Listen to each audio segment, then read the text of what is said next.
Bienvenidos a Contraseñas, la ruta más directa para encontrarse con ese otro que también somos.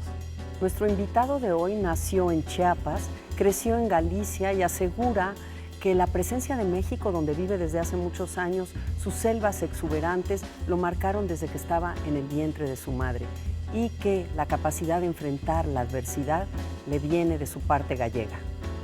Piensa también que la huida es la peor forma de búsqueda y que la utopía mínima es la utopía de pareja.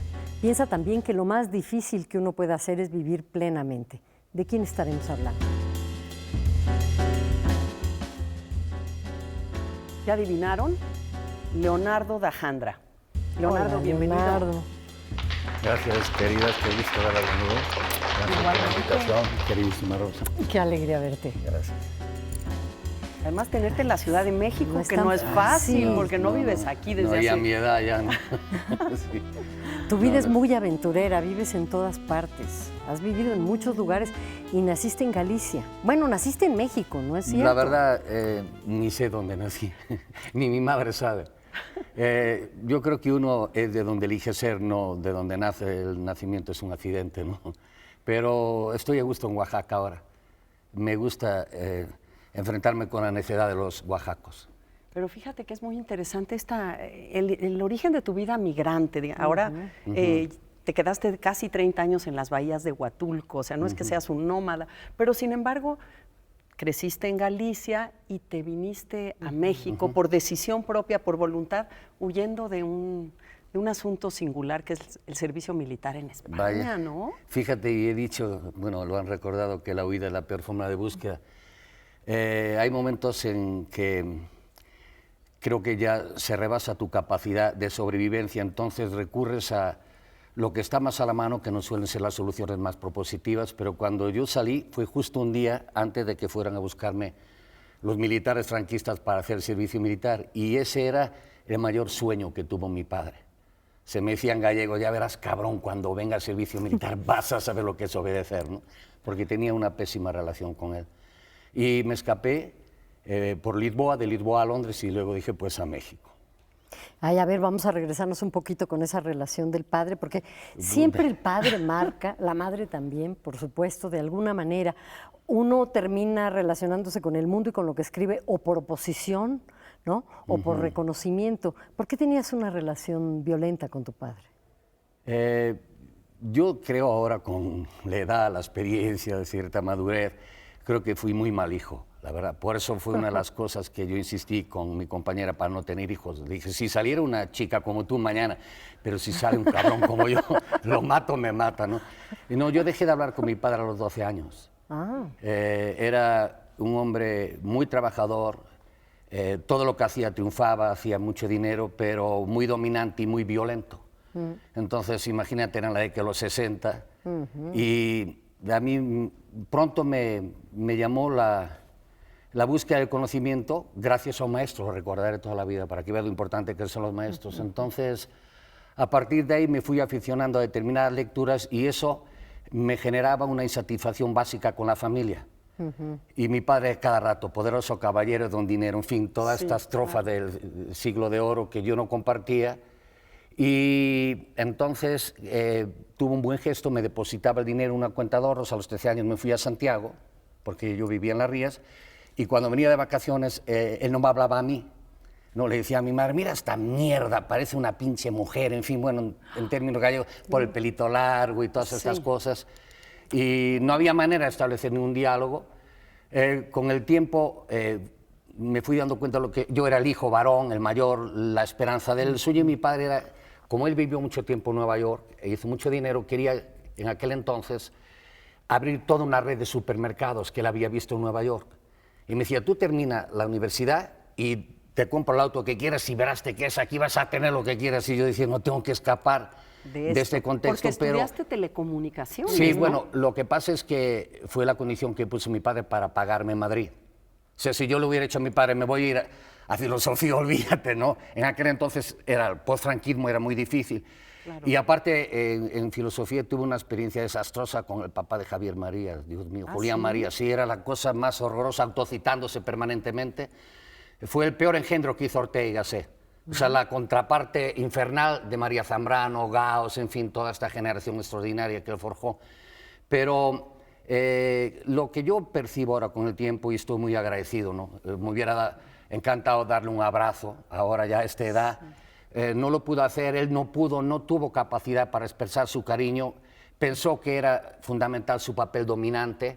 Yo con una rebeldía, que soy todavía un viejito rebelde, o sea, toda la gente con la que nos movemos, Aguirre y yo, tienen menos de 30 años. Ya los que tienen el pase de abordar de nuestra generación, eso... Oye, a mí no me incluyes. No, bueno, Y voy a permitir una excepción, ¿no? Pero la mayoría, no, bueno, sí, éramos por unos favor, ¿dónde niños, van los claro. chavos? Cuando éramos jóvenes nosotros. Nos conocimos Acabo de en ver a Huatulco. Hernán, Celorio, todo. Me da miedo. O sea, me da miedo porque tengo miedo de que me vean a mí así como ya un viejito buscando tu lugar. No, a mí me encanta la rebeldía y eso fue lo que me llevó a salir de Galicia. Porque Galicia es muy castrante, ¿eh? Oye, Cuidado. No, es que, ¿cómo brincas entonces a la filosofía? Como si estás huyendo y te vas de Galicia, decides que la filosofía es el terreno donde tú quieres vivir. Ese es el mundo en el que tú estás uno de contento. los personajes fundamentales para que yo me matriculara en Ingeniería de Telecomunicaciones fue un franciscano. Y le decía a mi padre, mire, ese es el futuro, hombre. Pero eso está muy loco, las ¿no? Que un electrónicas y franciscano toda esta diga cosa. eso. Entonces, Sí. y ya que hablaba yo, y decía, es que no me gusta, padre. Pero mira, hombre, tú lo que puedes hacer ya estando ahí es lo que te gusta, te vas y vas a la otra facultad, pero dale el gusto a tu padre, hombre. O sea, era un mediador Era nato, listo, ¿no? era- Como han sido sí, los sí. franciscanos, por Sí. cierto. Pero Galicia ha sido, aparte de una cultura tanática muy similar a la oaxaqueña, no es gratuito que esté el culto a Mitla, los muertos ahí, toda la Santa Compaña, la Galicia mítica de Valle Inclán, pero Valle Inclán murió en ese pueblo donde yo crecí. Sí. Y mi abuelito, por lado materno, que estaba pedo todo el día, pero por fortuna era de vino, contaba y hablaba de su relación con Valle Inclán. Entonces yo me puse a investigar todo eso y vi cómo entró un proceso de decrepitud generalizada, pero al mismo tiempo de desprecio de la gente. Y eso a mí me corroía, me partía. Y eran, estamos hablando del principio de los 60, cuando estaba pues todo, ¿no? Sí. El movimiento hippie, la música, el La rock, revolución. todo. Pero Sí. que en España estaba detenida, Lo que ¿no? Y pasa Galicia que no se- había Totalmente, migrantes. por ejemplo. Entonces traían, a mí, por ejemplo, me trajeron de Londres en el año 65, tenía yo 14 años, en fin, me trajeron el primer disco que oí de Pink Floyd, y ya se acabaron Rolling, Beatles, y no digamos, bueno, Juan y Junior, Rocío Dúrcal, Marisol y toda esa mierda franquista que había allá. Entonces, todo eso me generaba muchas asociaciones. Y dije, no, yo de aquí me escapo, pero me escapo. Y sí fue una huida. Esa es la única primera huida que yo huida. reconozco. Oye, no la única. La única. A mí me llama la atención que en qué términos has acomodado, si es que uno acomoda esa melancolía gallega, morriña la gallega. morriña, con este trópico solar. Donde además te conocimos, porque te conocimos en fueron las a bahías de nuestra casa, Huatulco, esa. cuando tú hacías estos encuentros ecoliterarios, ¿verdad? Eculturísticos, Que efectivamente. era otra de las partes, esta alianza con la naturaleza. Para hacer el parque. ¿Cómo escoges ir a Huatulco? Lo que pasa es que la cultura gallega es una cultura, insisto, como la oaxaqueña, tiene una gran tradición.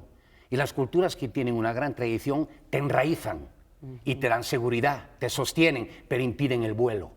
Entonces, llego al trópico, era mi sueño, ¿no? En el trópico jamás miras para atrás porque no hay pasado. Ahí es el día a día.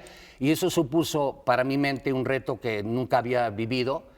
Y me fascinaban, me siguen fascinando esos retos porque creo que es en la adversidad donde se forja la grandeza. Entonces, el hecho de llegar al trópico, la excesividad, no lo defectivo, hasta lo defectivo ahí era por exceso. Entonces, toda esa vida animal, verla arribar las tortugas, los venados caminando en la playa, todo ese mundo desconocido y que estabas escribiendo filosofía y sudando a mares, te comían los zancudos, veía las garrapatas en la pared, los alacranes, todo eso para mí era impensable y ese reto me suponía un aliciente, un desafío. Yo detesto la seguridad, por eso me ha encantado Agar, porque es igual de loca que si no, yo no podría vivir con algo ya programado mañana. Esas señoras que están en Oaxaca y van a la clase de yoga y luego de ahí en la tarde a clase de pintura, a mí me enferma eso, ¿no? Yo voy a bailar, por ejemplo. Aunque parezca mentira, si algún día hacemos una pachanga, verán que estoy en forma. Sí. Oye, has sido cazador que además ha sido perseguido, porque tú tuviste que huir, que esconderte durante un tiempo después de que vivieron prácticamente 20 años en este lugar maravilloso en Huatulco, ¿no? En esa cabaña, y declararon ese campo, El Parque Nacional de Huatulco. Fuiste perseguido. Bueno, son estas cosas raras. Fíjate que ahora que ya lo veo a la distancia es un poco como lo de mi padre. Tiendo a hacer esto que sí creo que es una de las características determinantes de la senectud. Te vas haciendo cada vez más perdonador, ¿no? Y ahora estoy agradecido que me hayan expulsado de ahí. Antes no, cuando nos tiraron, porque tiraron toda la casa que conocieron ustedes, no dejaron ni un ladrillo. Nada, entre Ulises y Gómez Montt. El hermano era gobernador y Enrique era el director de Fonatur, un viejito briago, y Agar se puso al brinco, entonces hay que extirpar ese mal ejemplo. Y sí me produjo mucho dolor, la verdad. Hasta pensé una frase que era rara en Jodorowsky, pero decía: el odio es un veneno que tú te tomas esperando que le haga daño al otro. Y me di cuenta que era un veneno que yo me tocaba y que me fregaba yo mismo, que me autoaniquilaba, que me autodestruía. Y comencé a hacer ejercicios para quitarme el odio. Y en la medida que me fui quitando el odio me liberé, y entonces me di cuenta que ya eran 27 años, que se había cumplido un proceso y que esto fue algo así como cósmico, porque yo no hubiera salido. Ya, en fin, mi necedad gallega, que ha tenido también la parte positiva de esa voluntad para adelante, por momentos ha sido muy peligrosa, porque me ha tratado de anclar a situaciones que yo nunca he deseado. Pues vamos a seguir hablando de estas situaciones que no se desean, pero que después son material literario, con Leonardo Dajandra. No se vayan.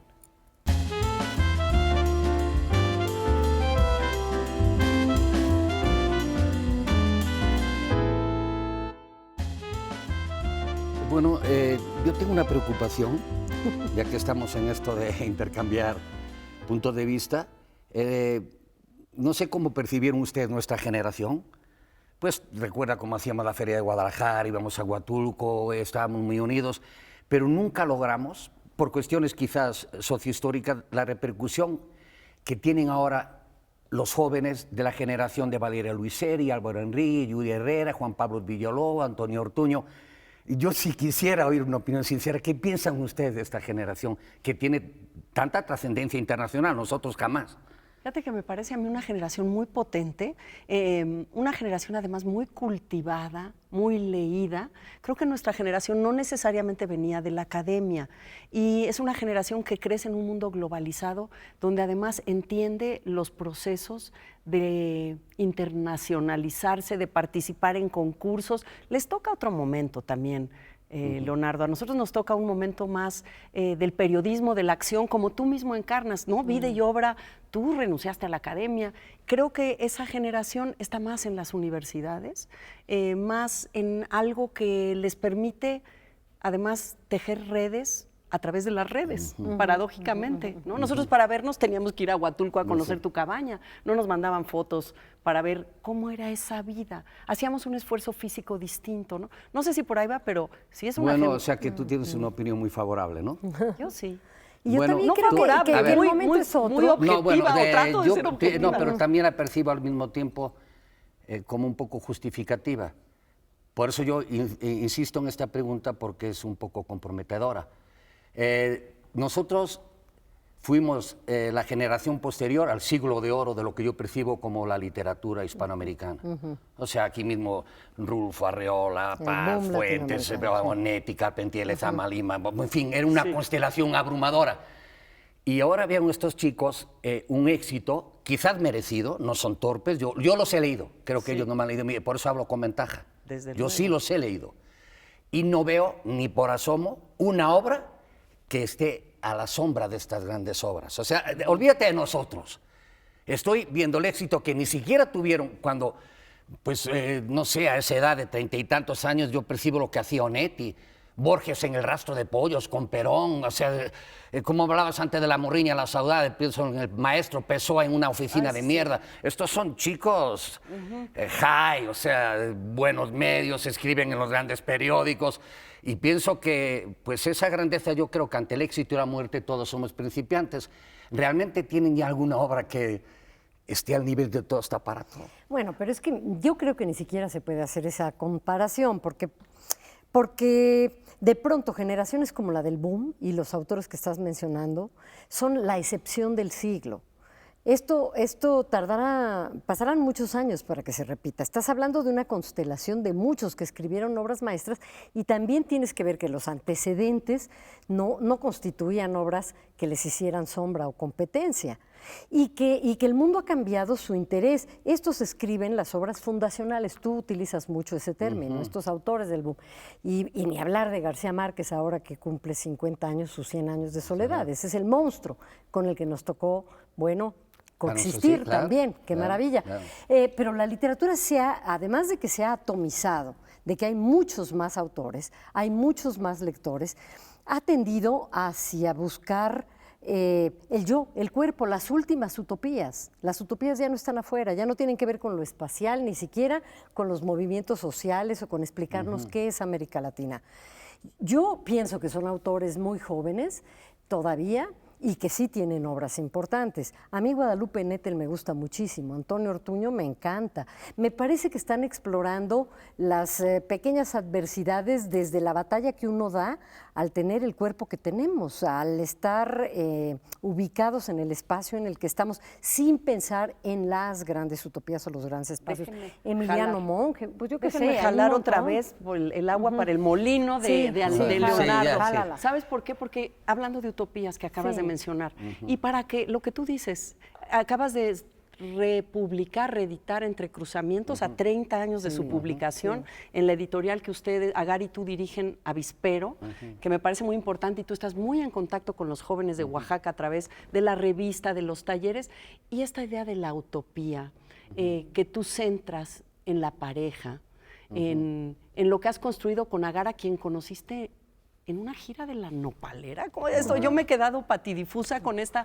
O sea, me gustaría volver a esta idea de la utopía de pareja. Pues no sé, ante esta perspectiva que plantean ustedes, parece que estamos hablando de nimiedades, ¿no? No, que bueno, pero en fin, no importa, porque yo creo que... No, me parece interesantísimo. No sé, hay opción para todo y yo creo que así como se superó en su momento la narrativa de la Revolución Mexicana, se va a superar la narrativa del narco y de los migrantes. Es un proceso histórico, ¿no? Claro. Lo que merezca quedar va a quedar.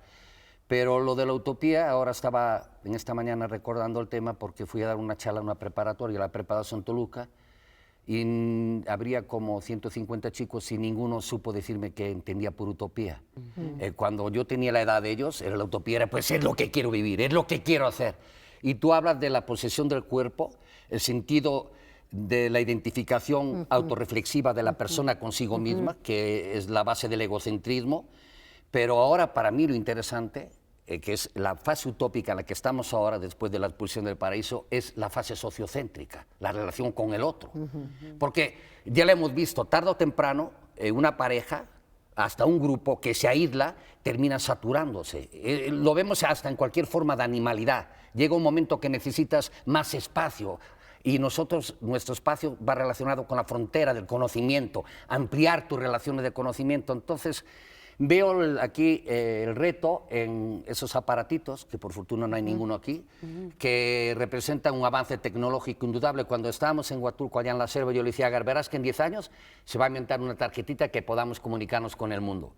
Pero el problema no es la tecnología, es el uso que haces de los objetos. Entonces, como que todavía no sabemos qué hacer. Y lo más peligroso es que, a diferencia de mi generación, porque no fui yo solo, obviamente, podía citar un montón de autores, luchábamos por un mundo distinto, mejor. Había una esperanza, quizás estábamos equivocados, pero yo no veo ahora que nadie luche por ningún mundo mejor. O sea, no voy a decir nombres, porque ya bastante he hecho con poner en tela de juicio eso, ¿no? Pero me gustaría ver más propuestas de estas inteligencias nuevas y que están siendo oídas, vamos, que tienen receptividad del otro lado.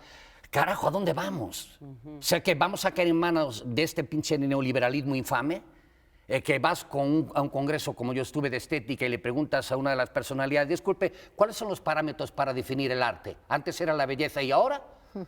Hombre, pues si tienes buenas relaciones con el mercado, o sea que los neofenicios van a determinar lo que es bello y lo que es arte y no. ¿Y quién me va a decir si un obra es bueno o no? Un editor que no ha leído un libro en su puñetera vida, que nada más ve cheques y firma talonarios, que no sabe lo que es la gramática y se llama editor. Una cosa es ser comerciante y otra cosa es lo que era Orfila Reinal, don Joaquín Díaz Canedo, en fin, el Anagrama, el de Ciruela, Jacobo Ciruela, Herralde. Entonces yo sí creo que estamos en un proceso, me produce desasosiego y me da gusto el desasosiego, insisto, pero creo que no hay claridad en esta proyección utópica que es fundamental para sacar una voluntad hacia adelante. No la percibo, no sé a dónde va todo esto. Si nada más el fin es el mercado y publicar en New York Times o en El País o en London Times, yo sí. como que sé que no encajo ahí, pero... Y nosotros quedamos como una generación rara ante Pues, eso, no ¿verdad? sé si raro o pendeja, si se permite el término, no, sí, porque nos van a llamar fracasados. Pero eso es pensar en términos demasiado generalizantes, porque hay excepciones dentro de todas las generaciones. Y al oírte, quienes no te hayan leído, van a pensar que lo tuyo tiene que ver todo y siempre con el activismo social, político. Está esa utopía sociohistórica a la que tú te refieres, pero hay un trabajo de la forma. Hay un nivel de reflexión que viene de la filosofía y de toda la literatura que has leído a los mejores autores, y de una rareza que te constituye por el hecho de haber vivido en Huatulco tantos años. No te pareces a ningún otro escritor. Cuando hablas de nuestra generación, realmente uno también podría cuestionarte de qué estás hablando, porque eres un autor muy original, muy distinto. Pero mira, yo te puedo citar, por ejemplo, con el que tuve al final una relación bastante afín, Daniel Sada, que es un superautor, Sí. un hombre muy atormentado, una prosa que ojalá se leyera más, decantada, lo que quieras, puede decir que es un poco anacrónico tratar de establecer una prosa endecasilábica, pero era un logro incuestionable, ahí está.